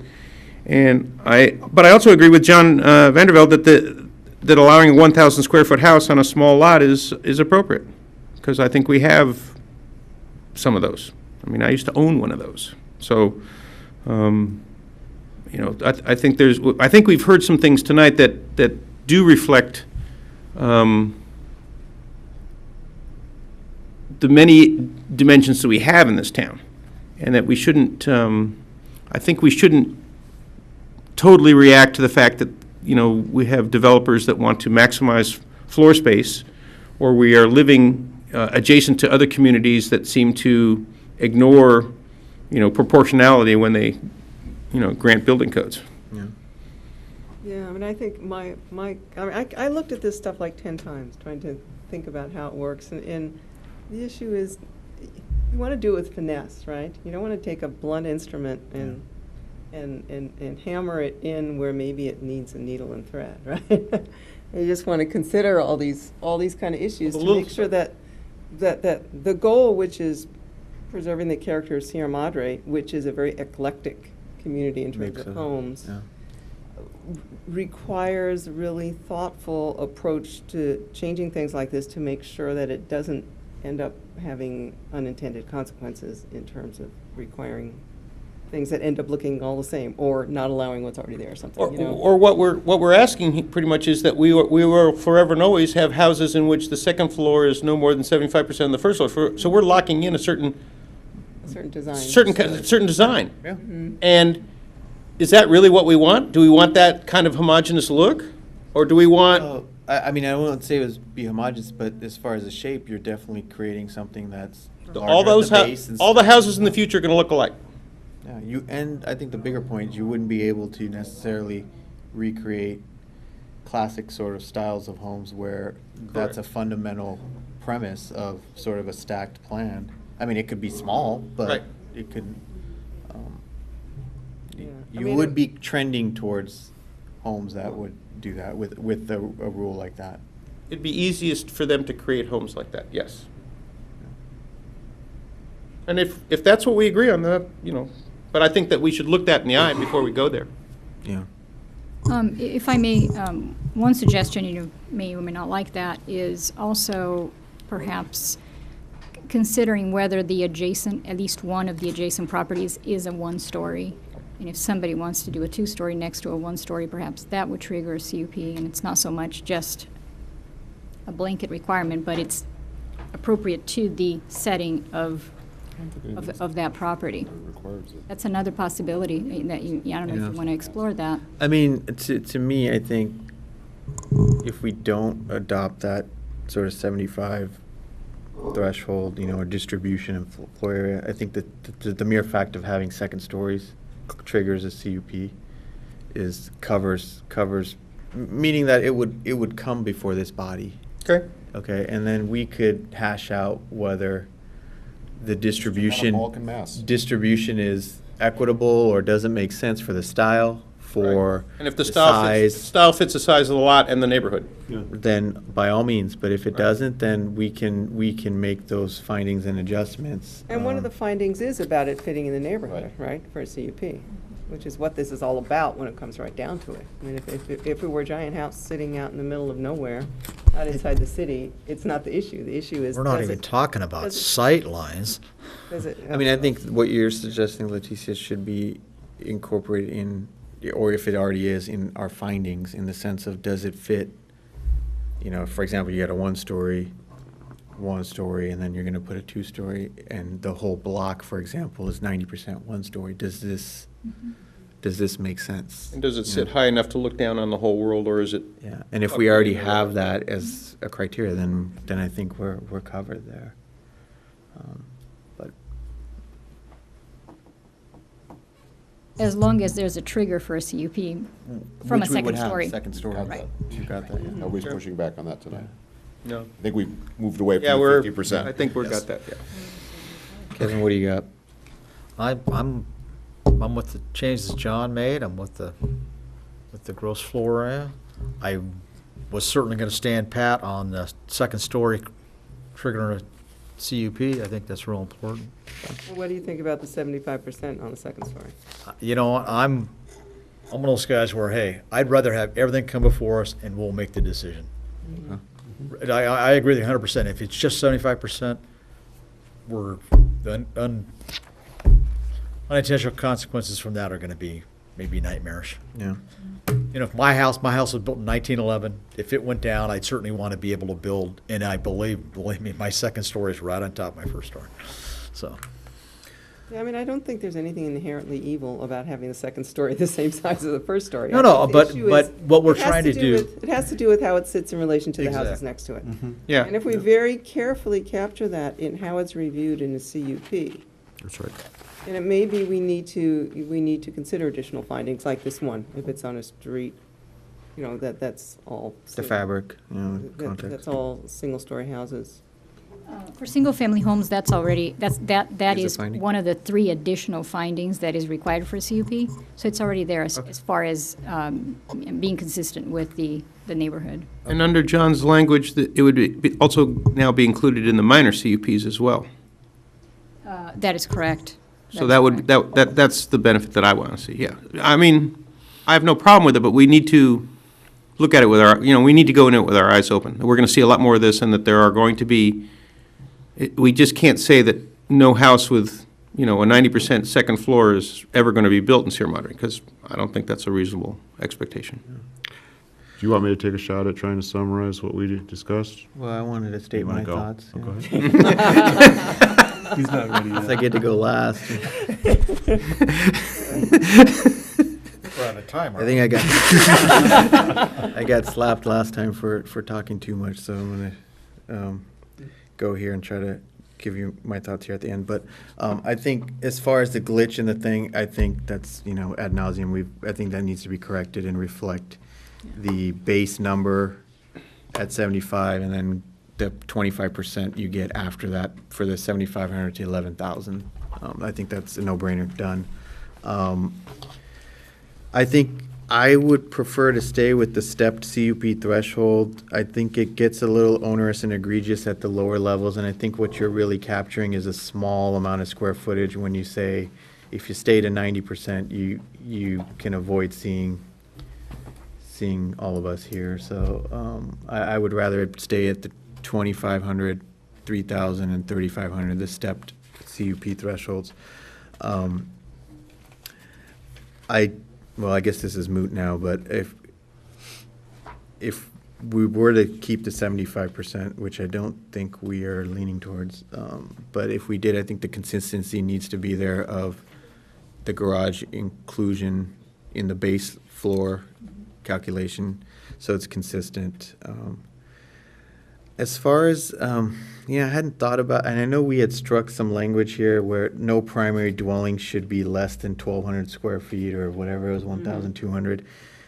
And I think that, thinking about it, it kind of goes to potentially these lots that are 2,570 square feet or less, the handful of lots there. We kind of, that might have been there to kind of allow some base amount of building.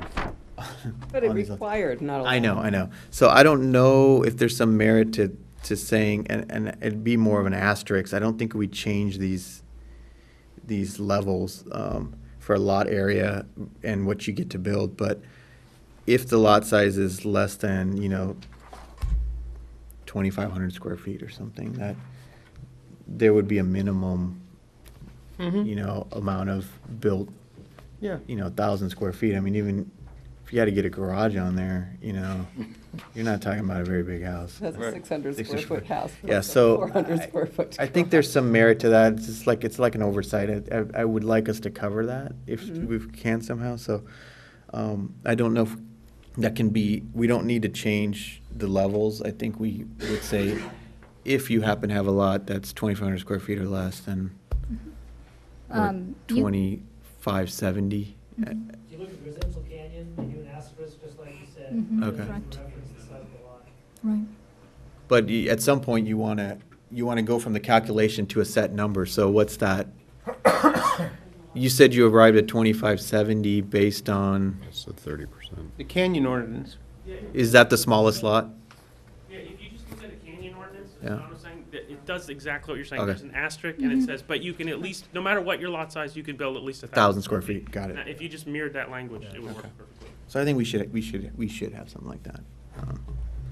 just to capture that. Yeah, I mean, that's pretty tiny, and And that won't encourage lot splits because we have minimum size for lot splits, right?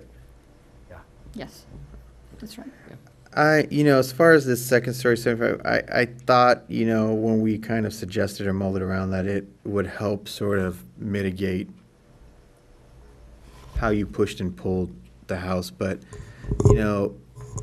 the succinct argument, I mean, I didn't even think about, like, there are certain sort of styles or types of homes that are classic, I mean, that you would be hammered into, you wouldn't be able to do, and I think there is an eclectic mix of housing in town, and I think that losing that possibility is sort of a shame. So I actually would be in favor of us not putting that in at this point, and just having at any second story, you want to add it on, you want brand new construction, it's going to come here, and then we can debate the merits of whether it fits or doesn't make sense or needs to do something else. But so I would be for taking that sort of language out And not using a percentage. for the second story.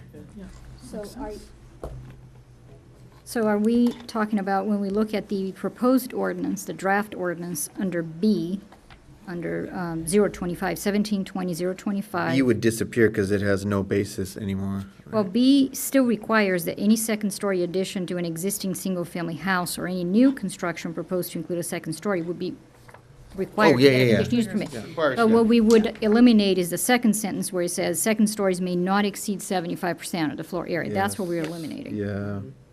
I don't know, I think we're all kind of saying that. I'm there. And we are keeping the stepped floor area ratios to lot size in terms of triggering the requirement for a CUP? Should be 2,500, 3, and Yes. 3,500. Okay. Yeah.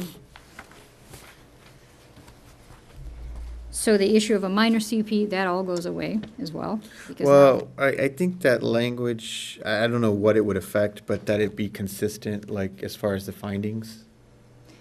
Like, if there is a minor CUP, But for, Finding should be the same as for- a CUP. yeah. I for agree. anything that requires a minor CUP? Yeah. Okay, because that is not what this is saying. This is saying just for the second stories that are under 50%, exclusively for that purpose. It's not proposing that the findings for all minor CUPs. If I could add, If I'm, the way those findings are broken down is there's standard CUP findings, and then there's augmented sort of anti-McMansion CUP findings that are only triggered when the house is too big, or now you are adding if it has a second story. So the point of that language is if you include the concept of the minor CUP to review smaller second stories, it's appropriate to do those other findings. But you don't want to include those other findings on all minor CUPs, just like you don't already on CUPs. So if you're not going to go down the right. minor CUP route for Or second stories. second stories, then you don't need that language. Yeah, okay. Right. That makes sense.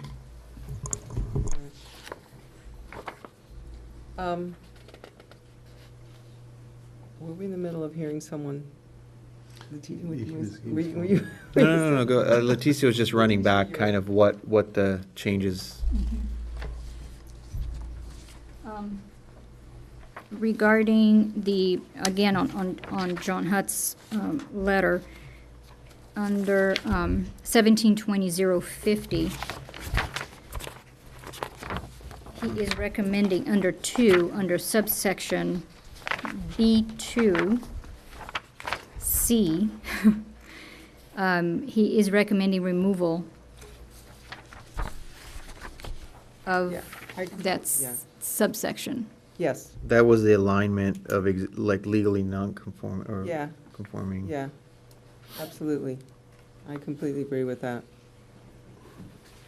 Second story and or two-story additions, second story addition, additions which are two-story may align with the existing legally constructed side yard setback of the primary structure, subject to approval of a conditional use permit pursuant to provision. So we're saying we would strike that. What that would mean is that if you're adding to a second story, part of the house would comply with the current required setback in part would stay as is if it's non-compliant. Yeah. So you have that jog. That's what you would get But if they you couldn't- eliminated this. They couldn't build upon an already out-of-compliance setback. You could not continue Cannot that out of continue. compliance with the new portion of that addition. And that's, yeah, and that's what I agree with that. Yeah. Yeah. So we're 'Cause I always eliminating, thought this was a strange thing, Yeah, personally. you cannot continue on that same non-conforming. Yeah. Right. You would can't- have to you be to can't- current You Right. can't non-conform some more. So you- okay, so I hear that their agreement is that this would be removed. Yeah. Strike that, Correct. yeah. Okay. Okay, so then continuing on under D, then that would also be eliminated because you're already, That's the you've 75%. addressed that, okay. So I think we're gonna part ways with that. Okay. Doing that. Back at the beginning, there was some introductory language that John had written under the CUP, which I think was kind of useful. Mm-hmm. Okay. It said the following uses shall be allowed subject to the granting. It's 1725-025. Mhm. 1720-025. The only part of that we would be striking is, what is that now, 3 basically, A3, right? The 90%. Yeah. I just like Well- the one that's A, I like that, where it actually Yes. says what's allowed. Well, you would strike two also, well, you're adopting the you're Yeah, we're choosing the language that's in the draft Yeah, ordinance. you got that. Place yeah. is number 2. Yeah, we don't Number want, 3 is eliminated. yeah, exactly. Okay. So you like A, though? You like that? Yeah. That, okay. Yeah, it just clarifies. Okay. Under 1760-055, again, in John's letter, the public notice that he's suggesting to be applicable to a minor CUP, Yes. Yes. you'd like to see that? Yeah. Okay. Well, I mean, that's a good idea. We're not adding anything about a minor CUP, but this would apply to any minor CUP that happened. That is correct. And currently, what is required is notification by mail, Yeah. but not posting of the property. I think it, Which is just a card. I think It's typically an 11 by 17. For minor CUP, it's an 11 by 17 notice that is placed along the front property line. I think those signs are, they're attractive and they stop you. You want to see The big ones. what's But the happening. post- but- I think they should be bigger. You're talking about you're talking about doing the 3 by 4, which is required by for a 6, I don't CUP? know. Yes. Whatever those big ones are. Yeah. Yeah. Okay. But I think this is saying signage shall be posted, that this And it should be the project- same size as the others. Yeah. I think it has the benefit of people who might not, other people will see it. People walk down the street with their dogs. It's different than getting a card versus seeing something Yeah. posted, so. When I run in the morning, I find out what we're going to be doing in the next few months. Oh, look at that. Okay, and that gets stricken as well.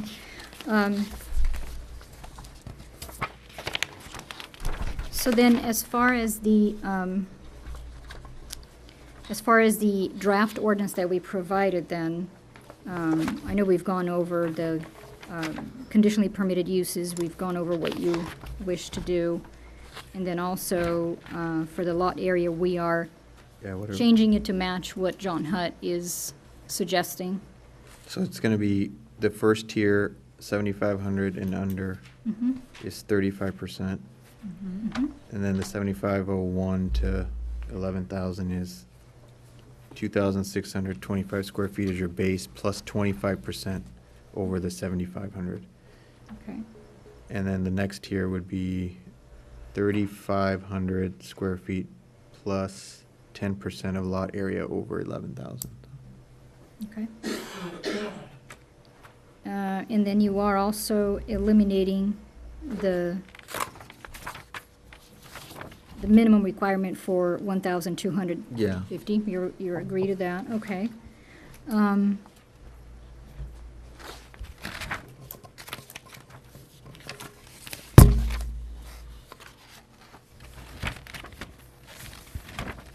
And then,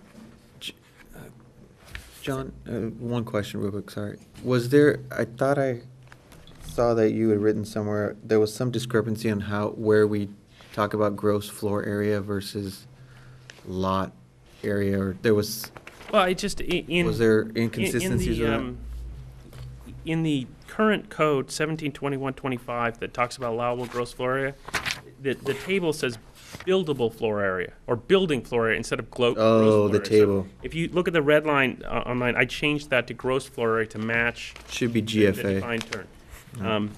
And then also, if you're adding the language at the beginning of 1720.025 requiring the CUP, you want to delete 1721.35, which is the piggyback section that previously required it, but only required it for larger houses. And now that you've got the second story and other things, you wouldn't technically be requiring a CUP unless you get rid of that and add it to the prior one. So in addition to deleting the minimum lot size at 1721.30, you want to delete the section on gross floor area that is 1721.35. Oh, the provisions of section 1721.35 shall apply. Yeah, because if you remember, that's, in the Hillside Code, it lists what you can do and what permit you need to do them in one section. And so that's why in the current one where we have the conditional uses that include the larger houses and second stories, I added that additional language that says, and you need a CUP to do this. Yeah. But currently, what we have is we have a list of conditional uses, and then we have another section over here that doesn't properly line up that says, oh, you need a CUP to do these. And the problem is, as they got amended over time, they didn't match. Okay. And instead of having them in separate sections, you should just delete this one and add that provision that Gina said to add, and that would clean it up and make it a lot tighter. All right. So 1721.35 is the previous gross floor area of 4,000. Right, that's That the one also- that triggered a CUP on 4,000. But that all needs to be Yes, struck that too. Yeah, you just want to Because delete we're that. replacing We it don't need with it anymore. these other provisions. Oh, I see. But it also shows up in this 17, primary structures. Where'd it go? I was just looking at it. Well, one of the things to keep in mind is if you require a CUP in the primary structures provision or any other portion, you're not going to get the augmented findings. Yeah. So the only time you do the augmented findings is if the conditional uses are listed in 1720.025. Mm-hmm.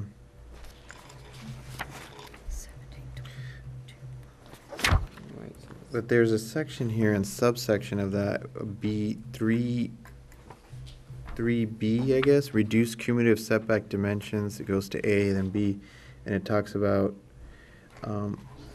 pursuant to the approval of a minor conditional use permit pursuant to the provision of section 1760-55, except when the gross floor area of all structures exceeds 4,000 square feet, then the provision 1721.35 would apply. So all that would need to be gone. okay, I'm sorry, I'm lost. I don't know. You're what not the you're only one. I don't know what you're referring to anymore, if you don't mind. Well, I think what we should do, I think we should make this is a suggestion, but make these changes that we discussed in this, and then with the language that we are good with, and then maybe see it one more time to kind of, because I think there's still some discrepancies here, like in these subsections that still refer to like 4,000 square feet as a threshold. Yeah. So I mean, unless I we're just gonna think catch all that. It's a little confusing because we're looking at 3 different pieces Right, of yeah. documents here, and I'm as much as I would love to be able to pass this today, I think Yeah. we need to see a final copy. Is there any way we All can the changes incorporate made in it. these? That's fine, I just want to make sure that I am incorporating everything that you Okay, agreed to, and so- that's what I'm not clear on, this Okay. the last part of the comments that you made, I'm not sure. We started off with a gross floor area under 1721.35. That needs to be deleted That needs to be deleted, okay. because it's being covered by these other Okay. things now. So is that what, is that summarizes that outcome of that last comment? And any that last subsequent discussion that references you- to the 4,000. Okay. Yeah, and then any subsequent references to 4,000 being the threshold needs to go, and that's happening in Where do you see that? That there's Okay, so another- I'm looking, let me start at the top. It's in 17, 20, 50, primary structures. 17, 20, 50, okay. And then there's A, B. Geez, it gets. Oh, yes, it says that It's it under, goes from. it's under three, under reduced cumulative Yes. setback dimensions, 3B. Yes. It's all that stuff at the end there that talks about the section 172135 reference, and then it says exceeds 4,000 square feet, then you go to this section. Oh, You can't strike all that language. No, not all, but the part about the 4,000. Yeah, but what you need to do is you need to start where it says gross floor area, and you need to strike it and say, except where a conditional use permit is required by section 1720.025. Because the point is, you don't want to require a minor conditional use permit and a conditional use permit. And so the point of this provision is to say, you have to do a minor conditional use permit if you do this trigger, but if you're already going to do a CUP, then we're just going to catch it in that review, and we're not going to make you do a minor and a regular CUP. And so basically, really what you're going to need to do this right is you're going to need to search and destroy through all of the R1 code anytime they reference that 4,000 foot trigger and replace it with except where a conditional use permit is required by section 1720.025. Yes. And that happens here, so I don't know if it happens elsewhere. Probably happens otherwhere that we didn't see. That's why I'm wondering if it'd be worth. Manish, can you tell me again where you just referred to, where you said there's a reference to 4,000? Okay, well, this isn't numbered, but under this, You said it was 1720.050, right? yeah, primary structures, and then you go to the next The page. heading is 1 or 2 story additions of 50% or less, that, B? No, it's under 3, reduced cumulative setback dimensions, right? Okay. 3, then I go 3B. There's a 3A, B, and C. Okay. A is talking about new construction. Mhm. 3B is 1 or 2 story additions. Yeah. In that B section, at the tail end, it says pursuant to the approval of minor conditional use permit pursuant to the provision of section 1760-55, except when the gross floor area of all structures exceeds 4,000 square feet. Then you go to this section 172135. I think That John's was saying. deleting. Well, John's saying that all needs to be struck, and it needs to reference you to 1725. So it could say something to the fact that except when the gross floor area of all structures exceed the CUP. the ratio or John, you can don't you want to repeat? reference just the floor area because you also are triggering on second floors. Yes, so repeat what what you you need to had. do is Oh, okay. you need to strike from the word the gross floor area to the end of the line and put except when a conditional use permit is required under section 1720.025. Okay. Okay.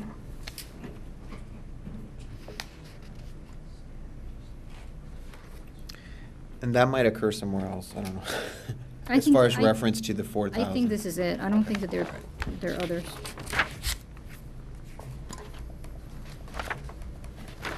Okay. I think I got everything. You sound confident. Yes. So do we want to, should we redraft it and then kind of bring it back? It's up to you. I mean, if you'd like. Well, if we feel like we captured it all, then yeah, let's push it through tonight. Yeah, either way, we. Just a little, what do you think? I'm a little concerned that we kind of need to One last look. see it because there's so many different things we're getting. I just think it needs. Yeah. Okay. We need to look at it again. Yeah. Make sure that the parts that come from our text, the part that comes from. I would rather see it as a whole and Singular document. and also get the advantage of thinking about it for 2 more weeks. It's okay, as we look around town, does this, what are the consequences of this decision? And also give Letitia a chance to do the find and replace and see what we bump up against. Because I'd rather be more careful and prudent and not create unintended consequences. And also, the community needs to talk about, okay, this is where we want to go.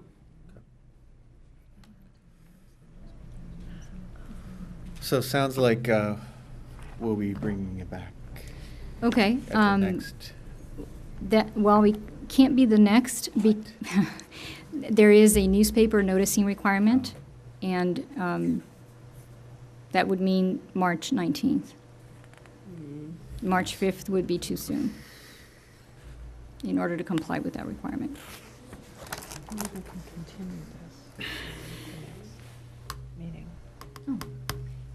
City Attorney is just suggesting that you can also continue this to the next meeting, which means that you would not have to renotice, and then you could do it on the 5th. Let's do that. If you'd like to do that. Do we need a That.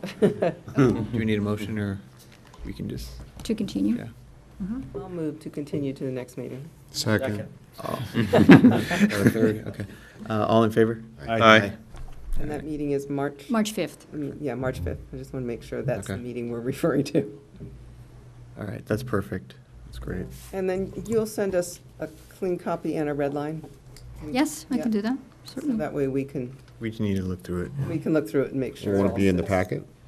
It will be in the packet. Yeah. Yeah. Yes. Yeah, that's what I mean, but I Oh, want to okay. get both. A clean copy and a red line. And a red line. Yeah, in the packet, yeah. Sure. All right, I think we That one to death. close the public hearing portion of tonight's meeting and move on to oral communications. So, audience, additional opportunity for any person to address the planning commission on any item not on the agenda. When addressing the commission, begin by providing your name and address for the record, and limit your comments, if possible, to 4 minutes or less.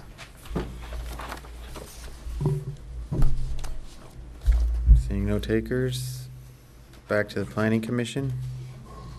I'd just like to comment on how much we appreciate John Hutt's help and Preserve Sierra Madre Group. It's fantastic that we have you helping us out. And we look forward to your comments on the things that were discussed tonight. And we'll talk about them on March 5th. And the other John as well, both, you know. Mhm. So, very valuable resources we have. Yeah. That's right. I'd just like to remind people that we're still in a drought, and you can apply to have your turf removed, and the city will pay you money. There's still some of that available, so that's a way to save water. I wanted to just echo last time what we had discussed of agendizing the findings themselves as a separate thing. Is that something that's on the docket down the road, or And also lot sizes, I believe that Yeah. was part of it as well. those two things? That is, Okay. yes, that is for future agenda. All right, planning and community preservation staff? I don't have anything other than March 5th is your next meeting. And this is the only item on the agenda. Oh, this is? Yes. Oh, good. Fun. All right. Well, with that, we are adjourned for the evening.